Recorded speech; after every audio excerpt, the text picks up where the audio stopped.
اللہ ناراض ہو جائے گا. ختم نبوت نہیں مانتے تو اللہ ناراض ہو جائے گا. میں نے کہا جناب کے کتنے بچے ہیں؟ انہوں نے کہا 4. زمین کتنی؟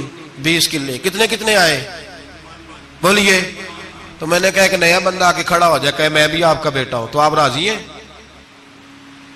مثال دے رہا ہوں سمجھانے کے لیے, بلا مثال و بلا تشبیہ. آپ راضی ہو جائیں گے؟ بولے نہیں نہیں تو چپ کر کے آخنا چل کوئی نہیں 4 بھی بننے رہتے 5 بھی بن لینے. ہو جائے گا ایسا؟ عجیب بندے ہو. جو کام جو تمہارا بیٹا نہیں, جب تم اسے بیٹا ماننے کو تیار نہیں تو جو اللہ کا نبی نہیں وہ میدان میں کھڑا ہو کہ میں بھی ہوں میں بھی ہوں میں بھی ہوں, تو یہ کس طرح قابل قبول بات ہے؟ اور ایک بھائی سگے بھائی کو جائیداد دینے کو تیار نہیں تو ایک اور آ کے شامل ہو جائے کہ مجھے بھی شامل کر لو. چلو کوئی نہیں فرق پڑتا, اتنی زمین ہے ابے کی, اتنی زمین ہے ابا جی کی, مجھے بھی شامل کر لو. تو لوگ تو قتل کر دیں گے کہ جب تو ہے نہیں تو ہمارا بھائی بنتا کیوں ہے؟ او خدا کے بندے, عجیب فلسفہ ہے, حیات ہے, عجیب زندگی ہے. فٹافٹ لوگ مان لیتے ہیں. سب لوگوں نے اپنی اپنی باتیں کی. ختم نبوت کا تحفظ ہر دور میں ہر جگہ صحابہ کرتے رہے. ہم بچوں کو کچھ نہیں سکھا پا رہے. ہمارے بچے لا بلد ہیں دینی تعلیمات سے. ہم یہ شعور دے کے بھیجتے ہی نہیں کہ بیٹا جو اس طرح کی ذرا بھی بات کرے اس کا ذکر کرنا بتانا. قادیانی, مرزائی, کسی جگہ یہ اپنے آپ کو احمدی کہتے ہیں, کسی جگہ کوئی اور روپ دھارتے ہیں. ایک ان کا گروپ اب لاہوری کہلاتا ہے, وہ کہتا ہے جی ہم اسے سارا کچھ مانتے ہیں پر نبی نہیں مانتے. ہم نے کہا تم بھی تو بے ایمان ہو نا, کافر کو تو مان رہے ہو نا, چاہے مجدد بھی مانو مفسر بھی مانو, مان تو ایک بے ایمان کو رہے ہو نا. کافر کو کافر ماننا ضروری ہے. اللہ نے کہا کل یا ایھل کافرون, اللہ نے کافر کو کافر کہا ہے تو کافر کو کافر ماننا یہ ضروریات دین کا حصہ ہے. تو لہذا اپنی اولادوں کو, نسلوں کو, آنے والے طبقات کو, بالخصوص کالجز میں, یونیورسٹیز میں اور ان جگہوں پہ جو لوگ تعلیم حاصل کرنے جاتے ہیں, ان بچوں کو خاص کر کے سمجھائیں, ان پر خاص دھیان دیں, توجہ کریں کہ وہ بچے ان چیزوں سے باز آئیں, پرہیز کریں. میں نے کہا کہ ایک بہت بڑا طبقہ, اور پھر ایک اور بہت بڑی تکلیف کی بات یہ ہے, ہماری حکومتیں یہ خیال نہیں کرتی کہ کوئی بند باندھا جائے, کوئی ایسا صورت بنائی جائے, کوئی جو ہے وہ ایسی ترتیب لگائی جائے کہ جو لیکچرار آئے یا سرکاری عہدے پہ کوئی شخص آئے اس کی جان پھٹک کی جائے, وہ کون ہے, اس کا عقیدہ کیا ہے, وہ کس نظریے کا ہے. ہمارے ہاں کوئی ایسا اندازہ نہیں. اس لیے یہ مرتد, یہ کفار, یہ برے لوگ پھیلتے چلے جا رہے ہیں. اپنی صفوں کے اندر ان لوگوں کو تلاش کریں. اور پھر ایک اور بات یاد رکھیں, کفر سے جب بیزاری ہوتی ہے نا, ان لوگوں کو احساس ہوتا ہے کہ ہم غلط ہیں, ہمارے ساتھ اظہار بیزاری ہے. ان لوگوں سے جو اظہار بیزاری کیا جاتا ہے اس کا مطلب یہ ہے کہ ان کو احساس ہو کہ ہم غلط ہیں. اور بہت سارے لوگ بس ایسے ہی ان کے پیچھے لگ گئے بلا وجہ, دیکھا دیکھی, دوستوں کی وجہ سے. ان کو پتہ ہی نہیں کہ یہ کتنے برے ہیں. اللہ کی بارگاہ میں یہ دعا کرتے ہیں کہ اللہ تعالیٰ ہماری آنے والی نسلوں کو ان برے اثرات سے محفوظ رکھے.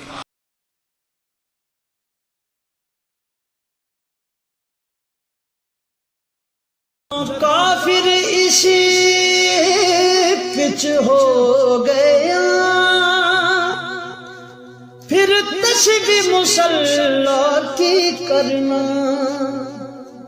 اساں ظاہر نو رب منیائے, باطن دا اللہ کی کرنا. اساں ظاہر نو رب منیائے, باطن دا اللہ کی کرنا.